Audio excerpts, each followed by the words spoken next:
Hi hello అందరికీ నమస్కారం అండి. Welcome back to Sharath updates YouTube channel. Telangana రాష్ట్రంలో వెరిఫికేషన్ ఎందుకు చేస్తున్నారు? 63,000 పెన్షన్లు మరణించిన వారు 95,000 మంది అనర్హులు. అసలు ఏం జరుగుతుంది? ఇప్పుడు ఈ వీడియోలో అత్యంత ముఖ్యమైన అంశానికి వచ్చాం. చాలా మంది అడుగుతున్నారు, ఏమని? అన్న, మా ఇంటికి పింఛన్లు అధికారులు వచ్చారు, మళ్ళీ వివరాలు అడుగుతున్నారు, మా పెన్షన్ ఆపేస్తారా? మరికొందరు ఆధార్ అడుగుతున్నారు, బ్యాంకు పాస్బుక్లు అడుగుతున్నారు, లైఫ్ సర్టిఫికేట్ అంటున్నారు. అసలు ఎందుకు? సందేహాలన్నింటికి ఇప్పుడు పూర్తి సమాధానం తెలుసుకుందాం. ముందుగా ఒక విషయాన్ని అర్థం చేసుకోవాలి మనం. ప్రభుత్వం ప్రస్తుతం తెలంగాణ రాష్ట్ర వ్యాప్తంగా పెన్షన్ వ్యవస్థను పూర్తిగా ప్రక్షాళన చేసే పనిలో ఉంది. ఎందుకంటే ఇటీవల జరిగిన ఆడిట్ కొన్ని ఆశ్చర్యకరమైన విషయాలు బయటపడ్డాయని ప్రభుత్వం వెల్లడించింది. ఇంకా దీని గురించి పూర్తి వివరాల కోసం వీడియోను ఎక్కడ కూడా స్కిప్ చేయకుండా పూర్తి వరకు చూసే ప్రయత్నం అయితే చేయండి. అలాగే వీడియోని ఖచ్చితంగా లైక్ చేయండి. లైక్ చేస్తే పెన్షన్ల గురించి నాకు ఇలాంటి తాజా అప్డేట్ వచ్చినా మీకు అందిస్తాను. దాంతో పాటు ఛానల్ ని సబ్స్క్రైబ్ చేయండి. మనం మాట్లాడుకున్న విషయాల్లో ముఖ్యంగా సుమారు 63,000 మంది ఇప్పటికే మరణించినప్పటికీ వారి పేర్లపై ఇంకా పెన్షన్ వెళ్తున్నట్టు గుర్తించినట్టు సమాచారం వస్తుంది ప్రభుత్వానికి. అలాగే సుమారు 95,000 మంది అర్హత లేకపోయినా పెన్షన్ పొందుతున్నట్టు గుర్తించింది నివేదికలు చెబుతున్నాయి. ఇది చాలా పెద్ద విషయం. ఎందుకంటే ప్రభుత్వం ఇచ్చే ప్రతి రూపాయి ప్రజల పన్ను వంచే వస్తుంది. అది నిజం అర్హులైన వారికే చేతికి చేరాలని ఉద్దేశంతో ఈ వెరిఫికేషన్ ప్రక్రియ చేపట్టిందని మన అందరికీ తెలుసు. అందుకే ఇప్పుడు అధికారులు ఏమి చేస్తున్నారు? మొదటగా ఆధార్ వివరాలు పరిశీలిస్తున్నారు. ఆ తరువాత అకౌంట్ యాక్టివ్ గా ఉందా లేదా అని చూస్తున్నారు. లబ్ధిదారుడు నిజంగా జీవించి ఉన్నారా అనే అంశాన్నిపై కూడా లైఫ్ వెరిఫికేషన్ పరిశీలిస్తున్నారు.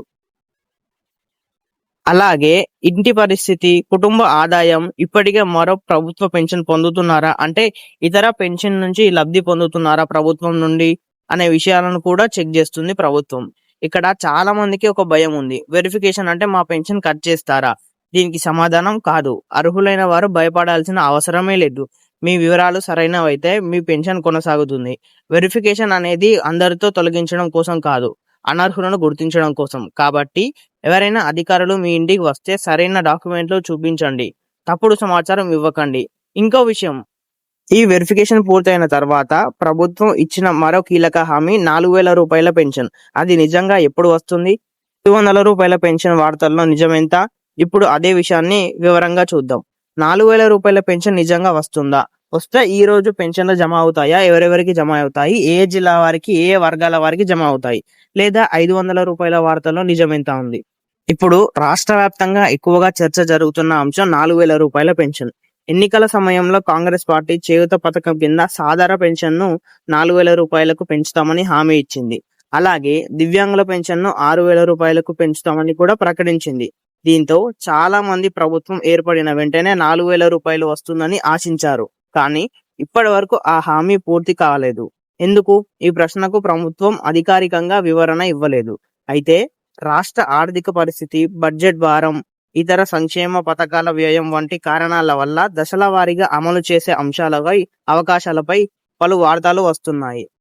ఇప్పుడే మరో వార్త వైరల్ అయింది. ఏమనంటే ముందుగా 500 రూపాయలు పెంచుతారు.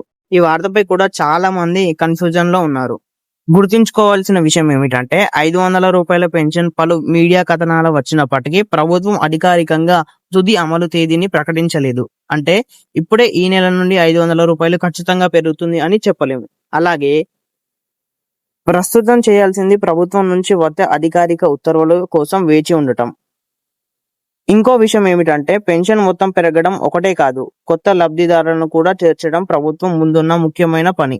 అందుకే ముందుగా వెరిఫికేషన్ పూర్తి చేసిన తర్వాత, అర్హుల జాబితా సిద్ధం చేసిన తర్వాత పెన్షన్ పెంపు, కొత్త పెన్షన్లు వంటి నిర్ణయాలపై మరింత స్పష్టత వచ్చే అవకాశం ఉంటుంది. అయితే ఈలోపు ప్రభుత్వం మరో కొత్త పథకంపై కూడా దృష్టి పెట్టింది. ఒంటరిగా జీవిస్తున్న మహిళల కోసం ప్రత్యేకంగా తీసుకొచ్చిన సింగిల్ ఉమెన్ పెన్షన్ ఏమిటి, ఎవరికి వస్తుంది, ఇలాంటి విషయాలపై కూడా ప్రభుత్వం చర్చిస్తుంది. ఇవి ఈ రోజు తెలంగాణ పెన్షన్ల యొక్క లేటెస్ట్ అప్డేట్స్. మరెన్నో పెన్షన్ల గురించి లేటెస్ట్ అప్డేట్ కోసం మన ఛానల్ ని సబ్స్క్రైబ్ చేయండి. వీడియోలో కొంచెమైనా సమాచారం తెలుసుకున్నట్టు అనిపిస్తే ఖచ్చితంగా లైక్ చేయండి. లైక్ చేస్తే మీకు తాజా సమాచారం అందించడానికి నాకు మోటివేట్ గా ఉంటుంది.